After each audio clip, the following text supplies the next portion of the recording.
Uma boa noite, irmãos, em nome do Senhor. Nós vamos começar a nossa escola e vou entrar aqui na primeira parte. E como é muito extenso, eu tenho certeza que não vai dar tempo de concluir. Então, nós vamos começar em São Lucas, no capítulo de número 15, sobre a parábola da dracma perdida. Nós sabemos que existe pelo menos 19 parábolas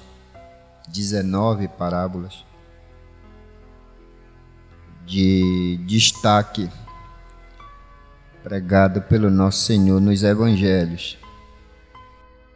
Então, a mulher havia perdido uma dracma. Então, o Evangelho, pois irmão Heraldo canta um hino, São Lucas, capítulo de número 15. Versículo 8, o 9 e o 10. O qual uma mulher que, tendo 10 dracmas, se perder uma dracma, não acende a candeia e varre a casa, e busca com diligência até achar? E achando-a, convoca as amigas e vizinhas, dizendo: alegrai-vos comigo, porque já achei a dracma perdida. Assim vos digo que a alegria diante dos anjos de Deus por um pecador que se arrepende. Senhor Jesus Cristo, nós pedimos a Tua bênção e pedimos a direção do Teu Santo Espírito. Que o Senhor nos abençoe, nos ajude. Fale conosco, ó Deus, através da Tua palavra, e que possamos ser enriquecidos com o conhecimento e a revelação divina. Eu rogo a Ti as Tuas bênçãos, no nome do Senhor Jesus Cristo, faço destas palavras a minha oração. Amém. Vamos ouvir o hino?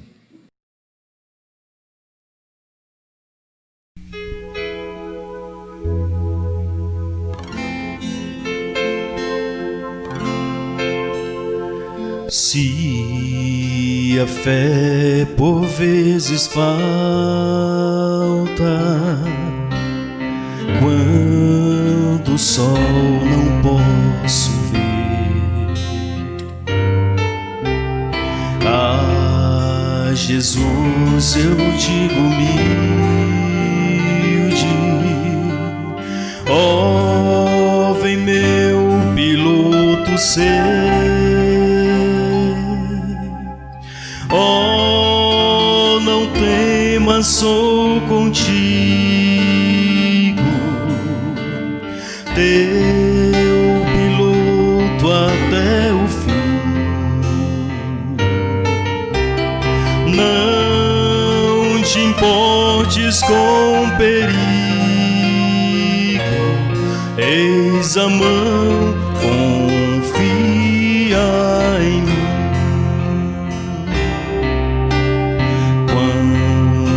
A tentação me envolve e não posso a Cristo ver.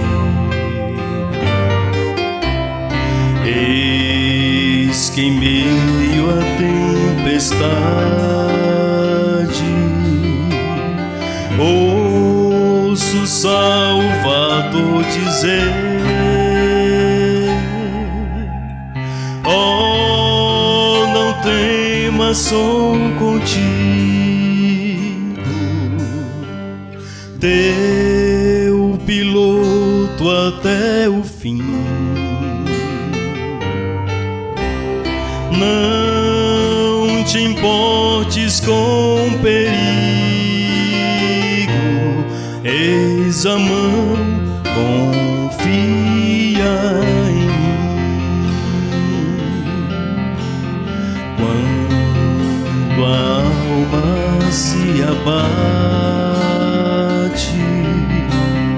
quando os dias longos são, volto a olhar ao meu piloto e este canto escuta então. Oh, não temas, sou contigo, teu piloto até o fim. Não te importes com perigo, eis a mão, confia em mim.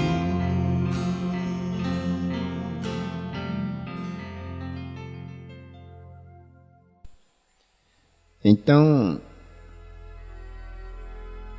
a mulher casada, ela tinha em sua dracma, que era sua aliança. Você encontra isso em Isaías, capítulo 3 e versículo 20. Dracma era o anel de casamento.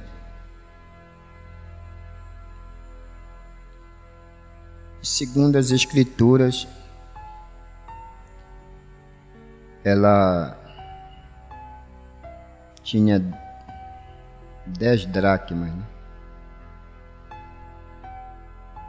E seu marido havia viajado,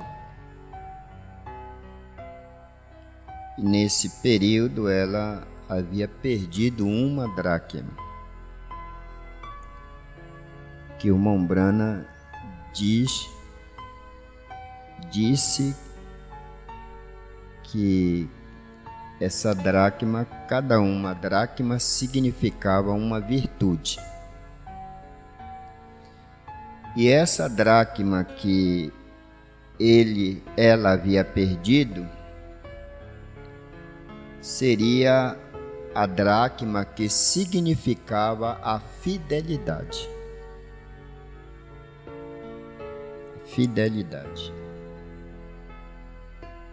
Também você encontra o Mombrana dizendo na mensagem Perguntas e Respostas número 2, parágrafo de número 66, que essa dracma representava o anel de casamento. Aí então, ouvindo a mensagem de Ana, me veio isso muito profundamente sobre o chamado. Muitos são chamados,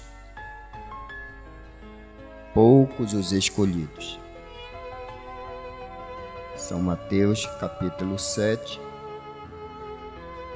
e o versículo 22. Jesus pregando, ensinando isso. Muitos me dirão naquele dia: Senhor, Senhor, não profetizamos nós em teu nome?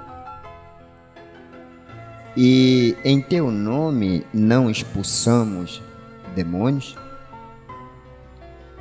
E em teu nome não fizemos muitas maravilhas? E então lhes direi abertamente: nunca vos conheci, apartai-vos de mim, vós que praticais a iniquidade. E o irmão Brana nos ensina que iniquidade é quando você sabe fazer o certo e de todas as maneiras você faz errado. Isso é ser praticante de iniquidade. Sabe fazer o certo, mas de todas as formas faz errado. Nunca vos conheci, apartai-vos de mim, vós que praticais a iniquidade. E essa escritura está associada à experiência de Abraão. A experiência de Abraão. Porque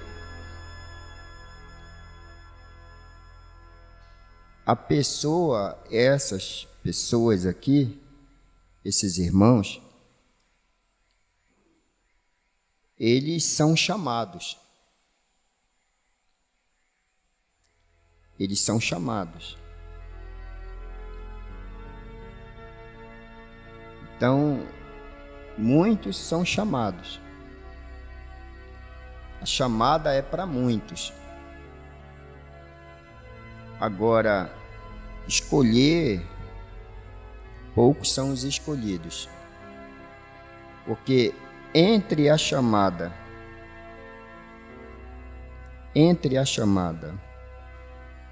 e o pacto está a fidelidade. Eu achei muito profundo ouvir o pastor Joaquim entrando nesse assunto. Então, e mostrando que nos dias de Abraão,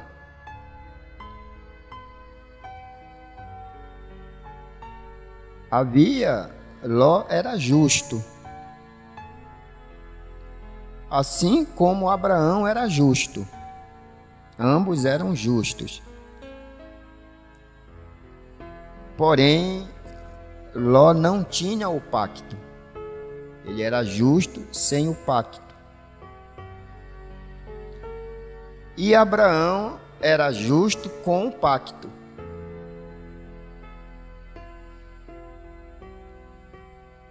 E a gente observa que a fé que Deus dá ao homem, ela tem que ser depois reconhecida por Deus. Deus dá a fé e mais tarde o próprio Deus reconhece essa fé. Então, Deus deu a fé a Abraão, porém ele só reconheceu depois. Depois foi que ele foi reconhecer a fé.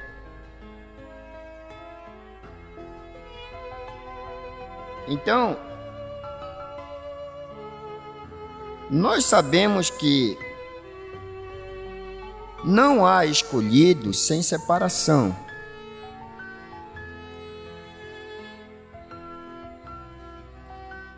Mas mesmo a separação, ela não é tudo.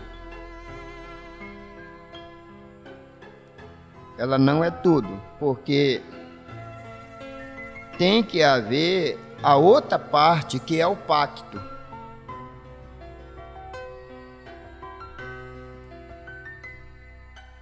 E o batismo do Espírito Santo é aquilo que sela a sua fé. O batismo do Espírito Santo é o reconhecimento É quando Deus reconhece a sua fé. E o interessante é que, segundo a experiência de Abraão, que serve para nós, que aquilo era uma sombra, né? E nós sabemos que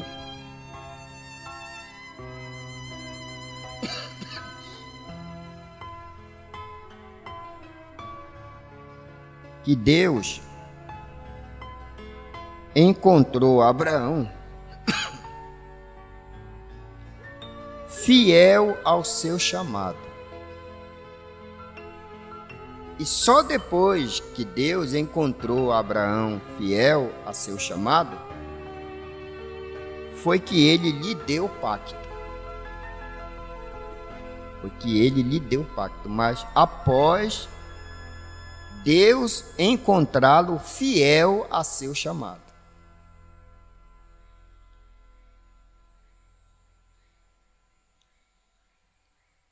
Então ele deu o pacto da circuncisão, que é o tipo do Espírito Santo. Agora, quando chegamos em Mateus 7, 23, nós encontramos que esses irmãos tiveram uma chamada.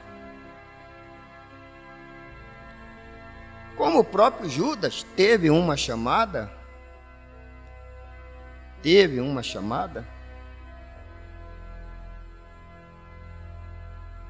mas o certo é que Deus não os encontrou fiel à chamada. Então eles não recebem o Espírito Santo para serem arrebatados. Eles recebem os dons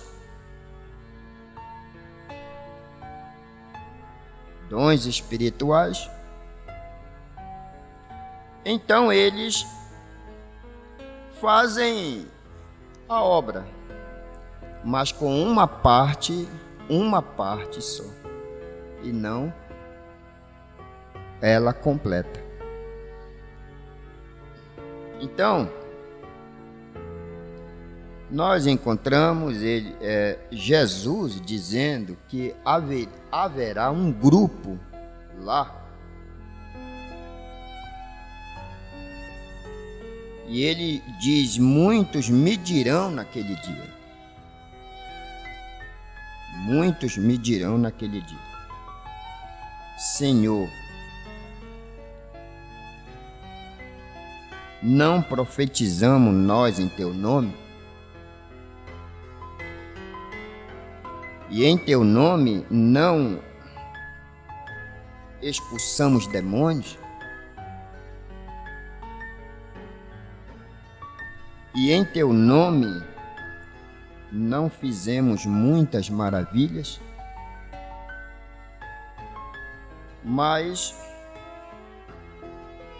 Porém Deus não os encontra fiéis. Ou seja, no caminho perderam essa dracma da fidelidade. E se o marido chegasse e não encontrasse aquela mulher, e faltando uma dessas dracmas, nesse caso o irmão Brana diz que era da fidelidade, ele então ele tinha o direito de repudiá-la. Em Apocalipse 2, versículo 20, nós encontramos esses dizeres, né? Capítulo 2, versículo 10. Nada tema das coisas, na era de Esmirna, Nada temas das coisas que hás de padecer, eis que o diabo lançará alguns de vós na prisão, para que sejais tentados, e tereis uma tribulação de 10 dias. Sê fiel até a morte, e dar-te-ei a coroa da vida. E essa morte, essa escritura, ele também fala para nós: ser fiel até a morte. E essa morte não significa somente uma morte física. Mas nós não temos como nascer de novo se não morrermos. Então, é para nós também isso, ser fiel até a morte. Até a morte. Na mensagem à era de Sardes, parágrafo de número 87, o irmão Branham diz isso aqui: ele foi instruído na verdade, ele compartilhou do conhecimento dos mistérios, ele teve um ministério de poder conferido a ele, ele curou os doentes, expulsou os demônios em nome de Jesus, mas quando chegou o acerto de contas, reticências. Quando chegou o acerto de contas, então ele não pôde. Ele até chegou na ceia, né? Esse espírito chega até na ceia, mas não chega lá no grande batismo. Na mensagem É Sua Vida Digna,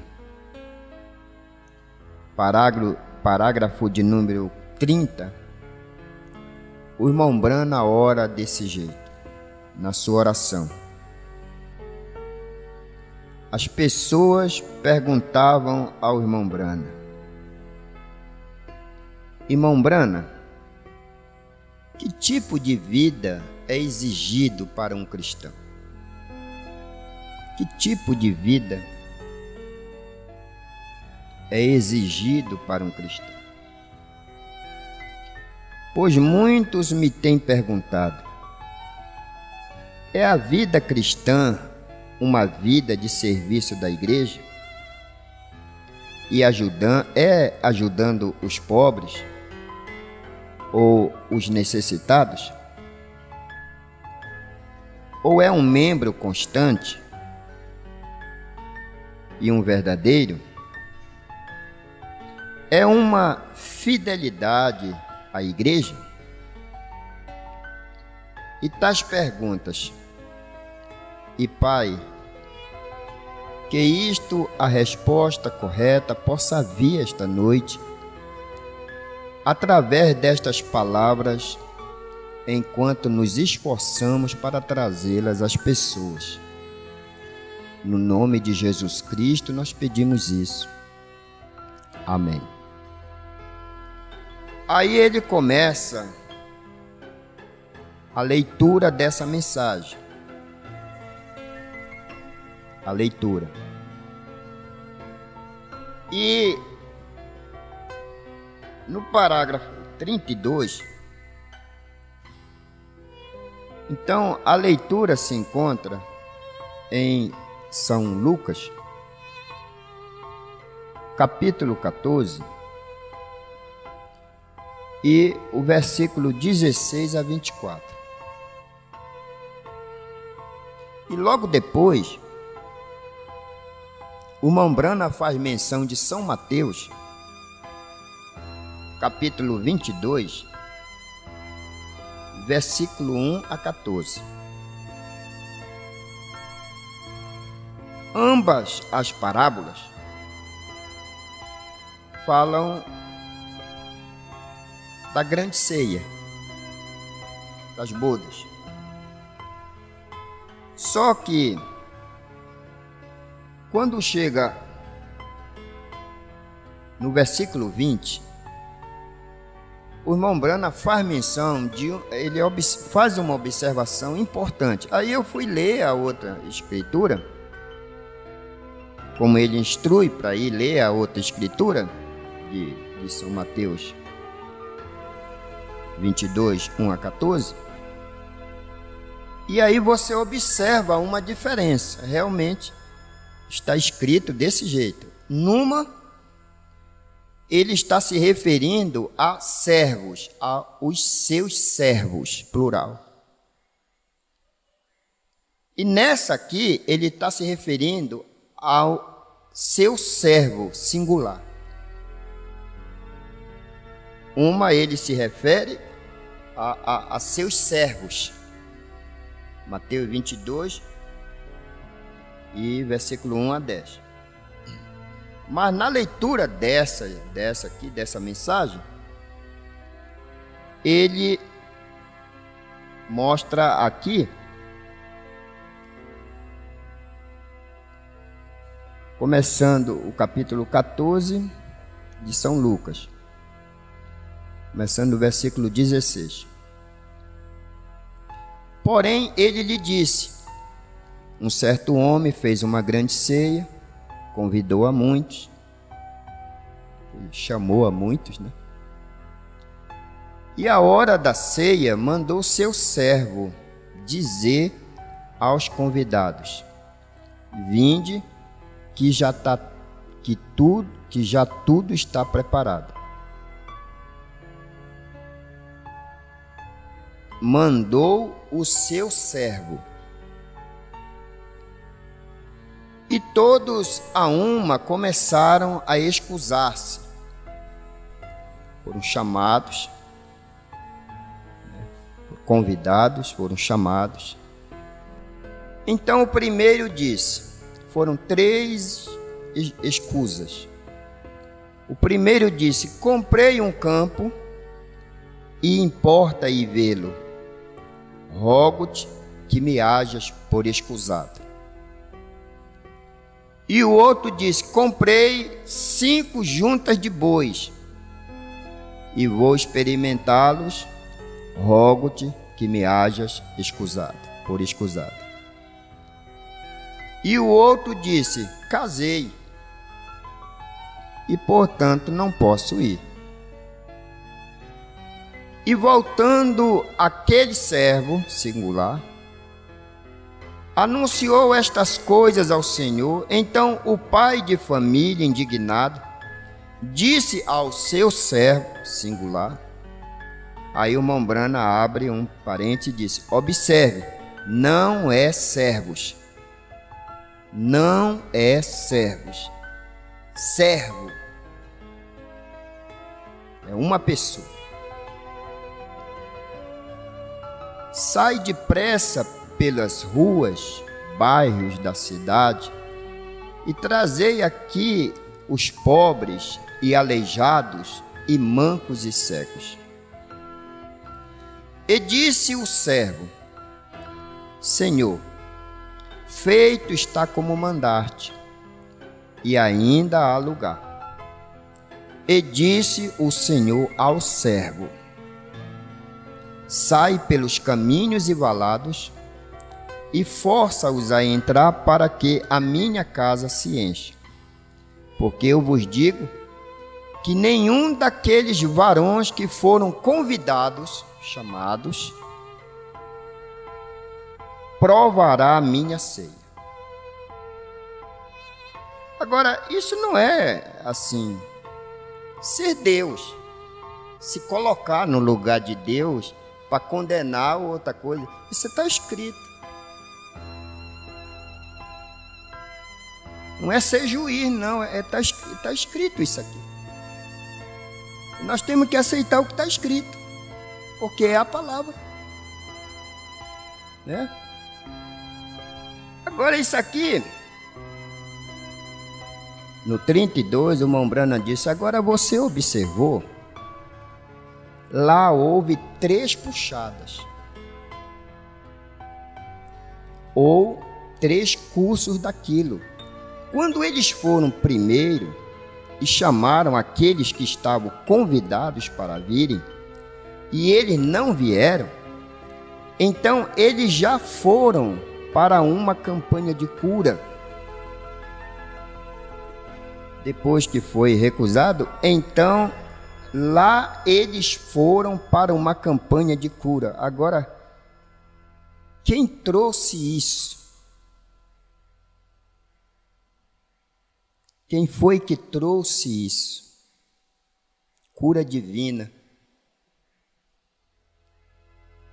Nesta era, foi o servo do Senhor.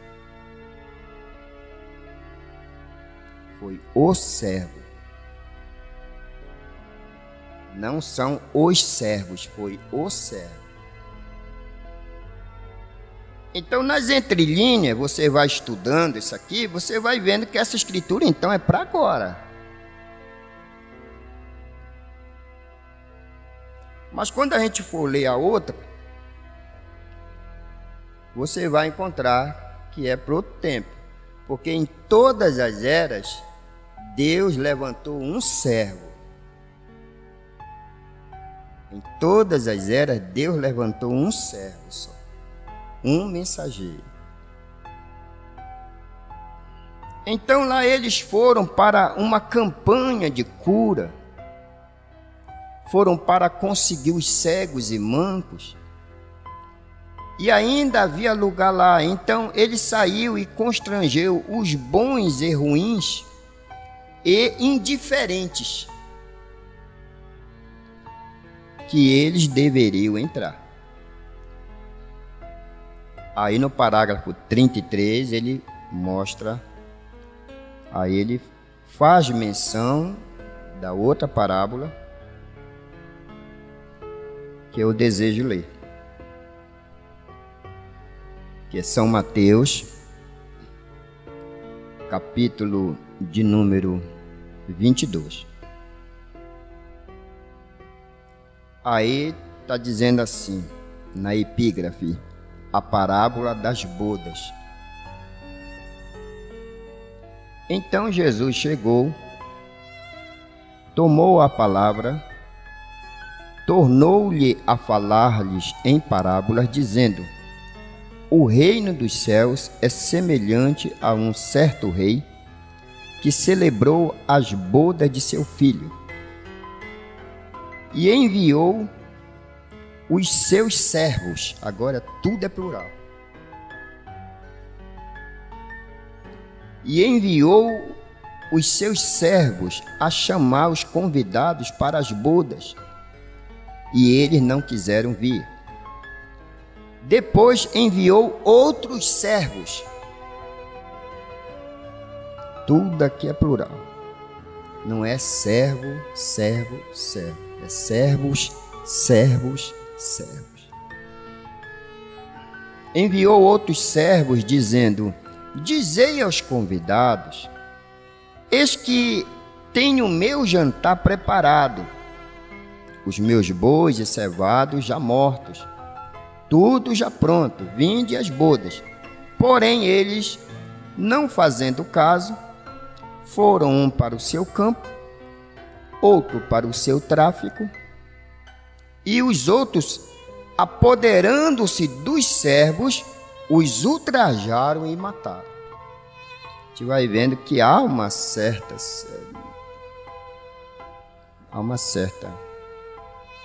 diferença.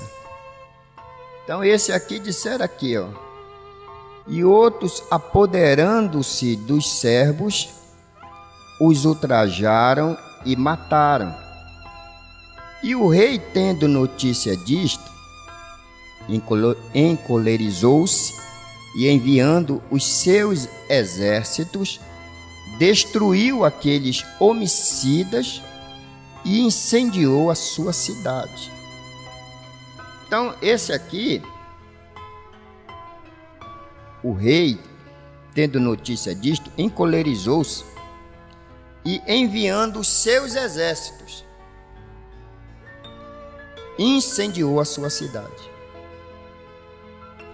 Então diz aos servos: as bodas, na verdade, estão preparadas, mas os convidados não eram dignos. E depois as saídas dos caminhos e convidai para as bodas a todos os que encontrardes.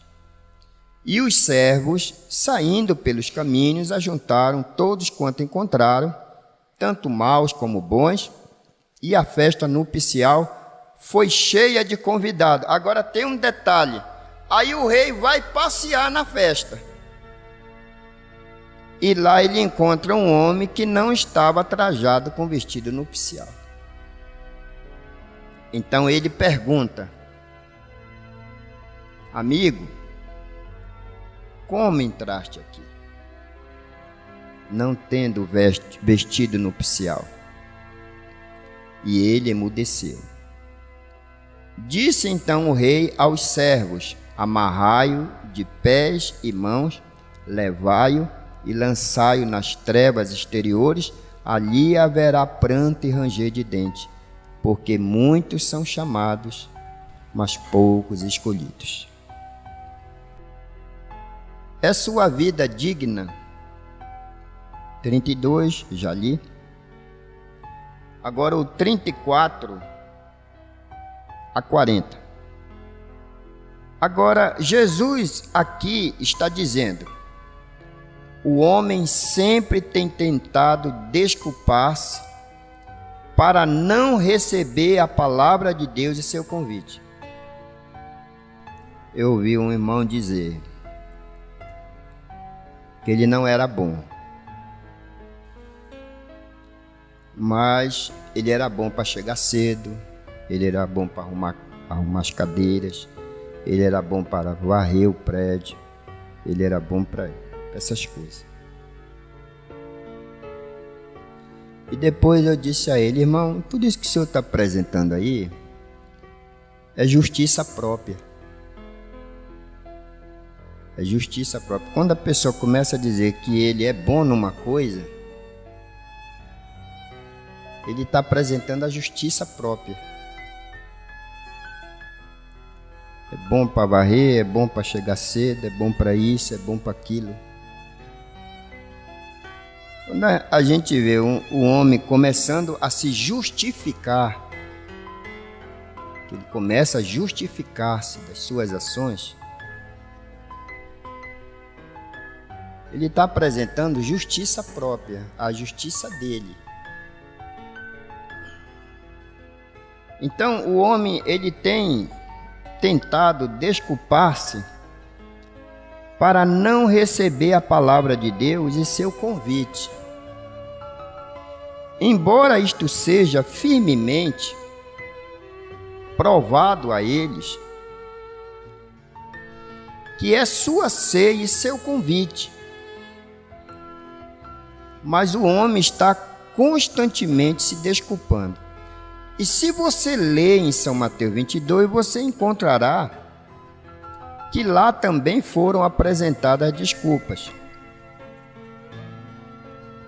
Isto aconteceu em todas as eras.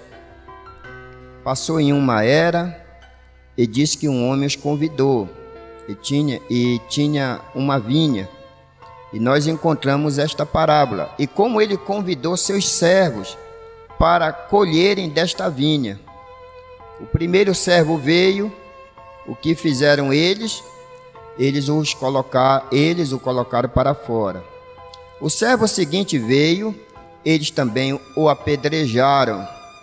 E eles perseguiram servos após servos, o homem cruel. Finalmente o rei enviou seu filho. E quando seu filho veio, nós encontramos que eles disseram: este é um herdeiro, nós o mataremos, então teremos todas as coisas. Então Jesus disse para eles: o rei enviou e destruiu aqueles homicidas e incendiou sua cidade. Agora, nós vemos que quando Deus dá a um homem um convite para fazer algo ou para receber o convite que ele lhe tem dado, e ele rejeita isto, então não há nada a restar depois que a misericórdia é rejeitada, a não ser o julgamento. Se você pisar além dos limites da misericórdia, então há somente uma coisa que resta, e esta é o juízo. E nós encontramos que o homem tem feito isto em todas as eras. Isto aconteceu na maioria das eras da Bíblia. Quando Deus enviou Noé, seu servo, e fez uma maneira de escape para todas as pessoas que queriam ser salvas, mas as pessoas simplesmente riram, escarneceram de Noé. Mas Deus fez o caminho, mas eles tinham uma desculpa. Isso não era de acordo com seus pensamentos modernos. Isso não era da maneira que eles queriam.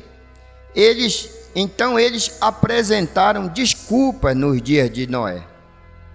Eles apresentaram desculpas no dia de Moisés. Eles apresentaram desculpas nos dias de Elias.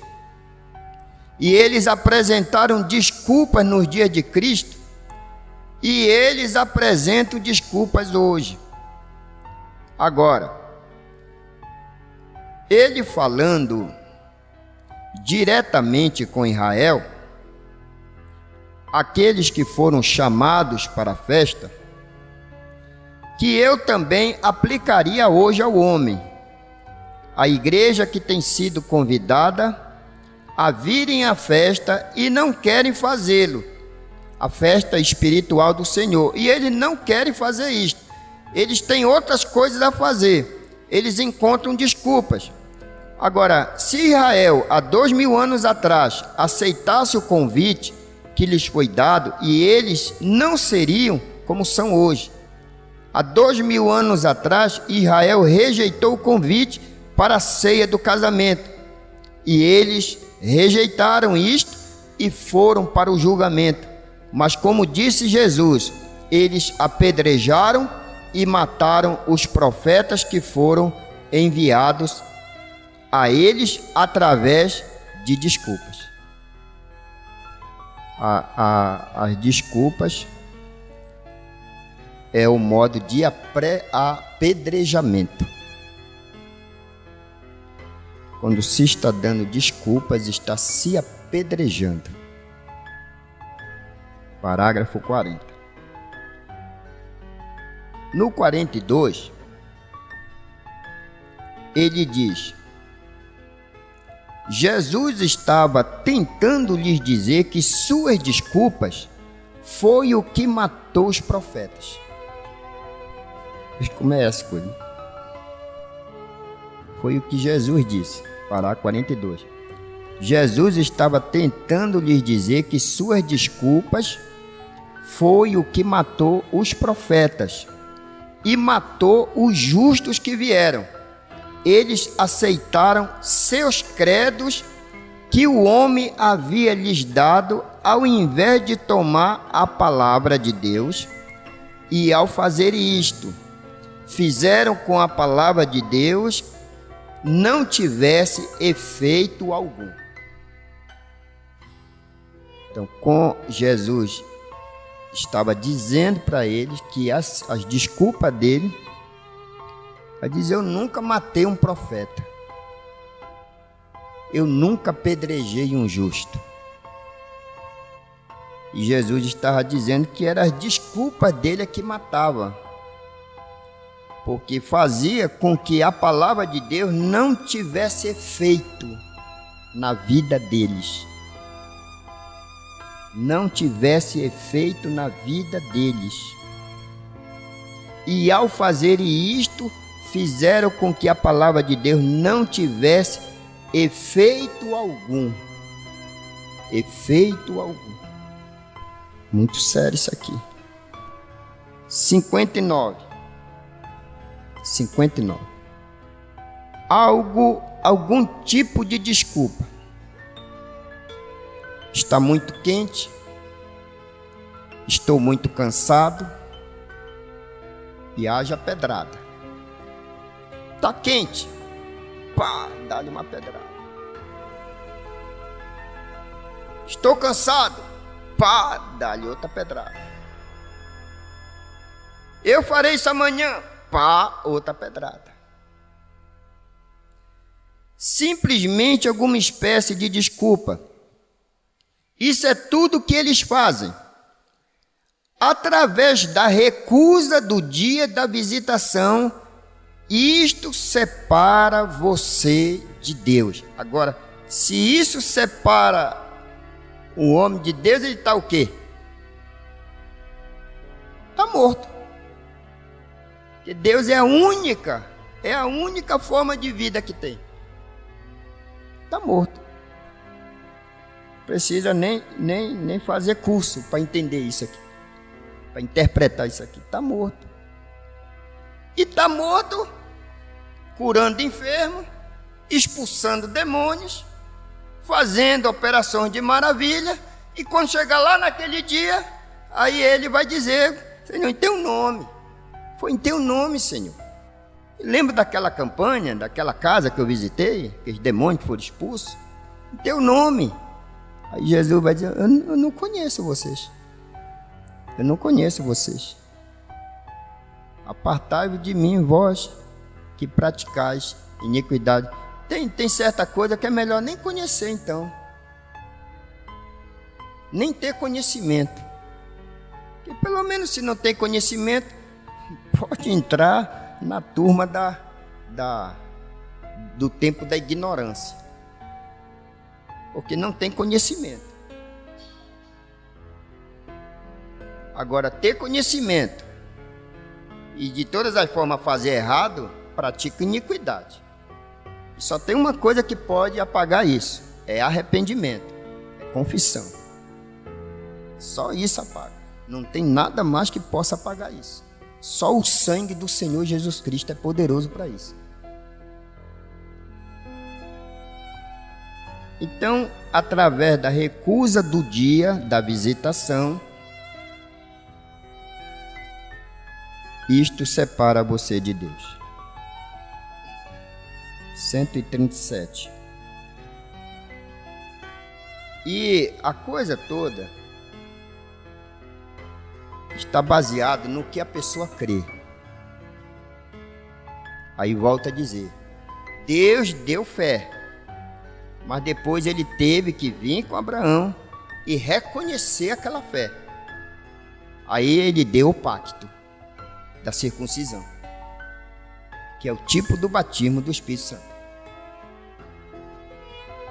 Mas o que é credo? Credo é aquilo que a pessoa crê.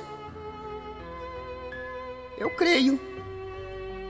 E é muito comum a gente encontrar pessoas dizendo: eu creio desse jeito, eu creio dessa forma. Não é desse jeito, não é dessa forma. É um credo. Agora está alinhado com a mensagem do dia, está tudo certinho, está tudo correto. 137. Então, chega aqui nessa condição. O que é isto?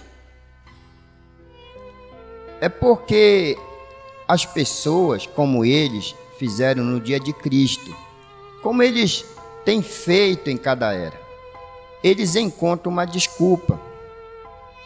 Eles têm seus próprios credos, sua maneira própria de crer. Talvez você possa não querer dizer: eu comprei uma vaca. Talvez você possa não querer dizer isso. Eu comprei uma vaca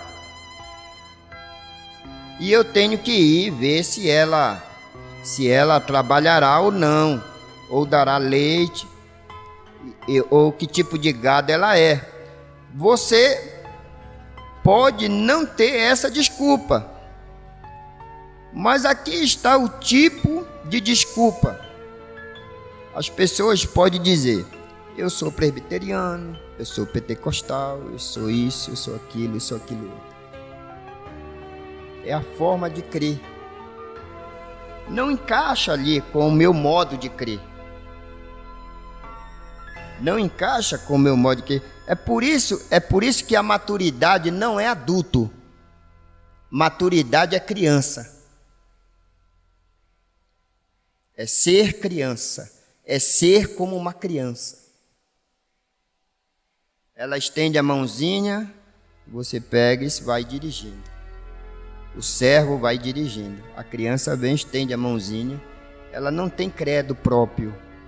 Mas quando fica adulto, aí tem seus credos. É estranho. Mas é verdade. E voltando ao 44. Agora eles aceitaram seus credos. Eles aceitam, né? Eles aceitam seus credos. As promessas de Deus não fizeram nenhum efeito para eles. O homem é assim. Deus tratou ontem comigo desse jeito, Ele quer que seja de todo jeito, Deus fique do mesmo jeito. Deus não pode mudar, não dá uma curva no prédio, não pode fazer, tem que ser daquele jeito. Porque foi assim lá, era assim. Aí fica só suspiros e ais. Fica só suspirando, suspiros e ais. Lembrando, a gente encontra muito crente lembrando dos velhos tempos, né? Quando nós não nos tornamos coxa de retalho, e aquele começo, aquele avivamento, aquela coisa toda, aquela disposição. Mas dá uma olhada, ó, não tem mais como ser como era. Quando a gente fica velho e cansado, é claro que Deus não vai exigir o vigor de ontem. Mas a gente pega o ensinamento que a gente tem. A gente não precisa mais fazer tanta força. É só dar os movimentos certos, na hora certa. O movimento certo, na hora certa, e a coisa dá certo. Porque ficar com o pau, pega a alavanca e faz força, não é mais. Não é mais. Aí o próprio Deus, só que a gente já criou, a gente já tem credo, a gente já aceitou. A gente aceitou Jesus, aceitou o nosso credo. Pronto. E não recebe mais nada. E o nosso credo, não, eu creio desse jeito, é desse jeito, e pronto. E vai crer mesmo desse jeito mesmo. E a gente faz um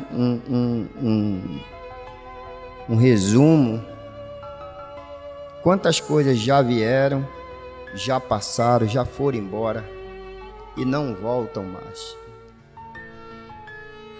Foi a vida, devemos concordar, foi a vida, mas a vida está subindo. A vida está subindo, passou lá pelo talo, passou pela bola, foi passando, mas ela não ficou lá não. E depois de tudo,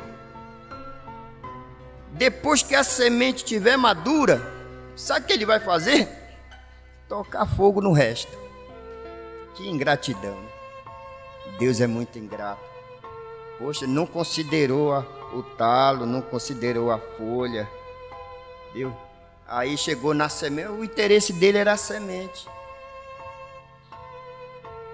Não é nem a casca, é a semente. O interesse de Deus é a semente. Então aquela semente caiu lá no Calvário. Quando ela chegar a ser a semente madura aqui, pronto. Aí Jesus olhou para Pedro, depois de comissioná-lo, disse assim: veja como Jesus termina de tratar com o pastor Pedro, depois que ele ordena: amas-me? Versículo 18. Capítulo 21 de São João. Na verdade te digo, que quando tu eras mais moço, te cingias a ti mesmo. Tu tinha autonomia. tu te cingia a ti mesmo, quando tu era mais novo. E andavas por onde querias. Mas quando já fores velho, estenderás as tuas mãos e outro te cingirá. E te levará para onde tu não querias. E disse isto, significando com que morte havia ele de glorificar a Deus. E dito isto, disse-lhe: segue-me. Mas eu vou te dizer, quando tu fores maduro, quando tiver amadurecido, tu não vai ter o comportamento de um jovem. Vão te levar. Agora, não pegaram Pedro assim, botaram e saíram levando. Não, fizeram isso não. Quando foi na hora de crucificá-lo, ele sabia que ele ia ser crucificado. Mas ele disse, quando for crucificado, disse: eu não aceito que me crucifique como meu Senhor foi crucificado. Eu quero ser crucificado de cabeça para baixo. Prontamente. Mas se não se tornar como uma criança, irmão, é problema. Jesus. Nós estamos chegando numa fase que a gente tem que ser cingido, tem que ser dirigido e tem que ir para onde a gente não quer ir. Ou seja, a gente perde a vontade. Porque de todas as formas nós queremos glorificar o teu santo nome. E não importa qual é o tipo de partida, ele está se referindo à partida daquele grande homem de Deus. Homem que falava muito. Pedro falava demais, se precipitou demais. Mas quando o Senhor terminou de tratar com ele, aí o santo, São Pedro, agora é São Pedro. E eles são, tudo é São agora. É São Pedro, é São Paulo, é São João, tudo é santo. Mas nos dias de vida dele não era isso. Joga um dentro de uma caldeira de óleo fervendo, crucifica o outro de cabeça para baixo, corta o pescoço do outro, separa a cabeça do corpo, mete a espada no outro. Agora tudo é São, tudo é São. São Tiago, São Mateus, São Lucas. Mas depois, e esse mesmo Espírito está vivendo hoje, o mesmo Espírito Santo que viveu nos apóstolos, está vivendo hoje na noiva eleita, no cristão, nos filhos de Deus. E a gente pensa, Deus nos deu uma promessa, mas a gente não está satisfeito só com a promessa. Nós queremos a circuncisão, nós queremos o pacto, nós queremos que o Senhor reconheça a fé que está em nós, nos dando o selo, nos selando no corpo de Cristo. E graças a Deus que o Espírito Santo está abrindo nossos olhos para isso. Assim como o Espírito Santo abriu o entendimento da igreja para não permanecer em Jerusalém, não ficar agarrada no templo, não ficar agarrado naquela que era a sétima maravilha do mundo do seu dia. E eu posso ver os crentes carnais dizendo para os crentes espirituais, e vendo eles se aprontando para ir embora: irmão, por que você vai deixar a igreja? Por que você vai deixar a igreja? Aí contar a história da igreja? Se não, porque Jesus Cristo disse que não vai ficar pedra sobre pedra. E quem quiser salvar-se tem que sair daqui. Tem que deixar a história. Tem que deixar a tradição. Tem que deixar os credos. Mas para onde você vai? Deus vai me guiar. Para onde tu vai levar a tua família? Deus me guiará, o Espírito Santo vai me guiar. E quando o general Tito chegou ali, mas não tinha um cristão revelado mais lá. Todos tinham ido embora. E só ficou os crentes agarrados na igreja, agarrados nas tradições, agarrados na história boa, história bíblica. Aquela história bíblica. E os sinais e tudo. E quando chegou a hora do juízo, eles não correram para o mundo, não. Eles correram para dentro do templo. Eles correram para dentro da igreja, para dentro do templo. O anjo do Senhor nos protegerá. Então não protegeu. Deus já tinha, o Espírito Santo já tinha alçado o voo dali. Já era outra era, já era outro tempo.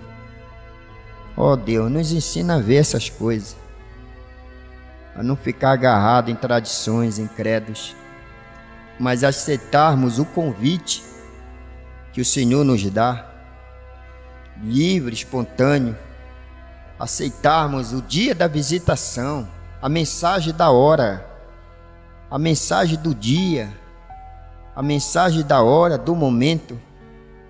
Então o Espírito Santo vai nos dirigir em toda a verdade. Ele prometeu isso, que Ele nos guiaria em toda a verdade.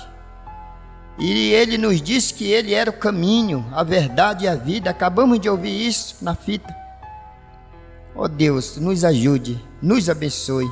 Continue conosco, Pai, falando conosco, Senhor, nos instruindo e nos dirigindo em toda a verdade. E nos dê um batismo de obediência à palavra de Deus. Longe de nós apedrejar os profetas, longe de nós matar os servos com nossas desculpas, com nossa maneira de crer, mas que a gente possa receber o dia da visitação, examinar as Escrituras, porque cuidaste ter nela a vida eterna, e são elas que de mim testificam, disse Jesus. Receba a nossa gratidão, muito obrigado por esta mensagem. E como eu li hoje à tarde, depois que isso é falado, então ninguém mais pode parar isso. Essa voz ninguém vai parar. Ela nos encontrará algum dia, vai me encontrar algum dia. Essa fita gravada vai encontrar alguém um dia. E nós pedimos a Ti, Senhor, que o Senhor nos encontre no centro da Tua verdade. E quando o Senhor nos encontrar, então a gente ter segurança, não relaxamento, mas seguro, ter uma segurança na alma. E nós pedimos isso em Teu nome. Deus te abençoe, tenha uma boa noite, com Jesus Cristo no coração.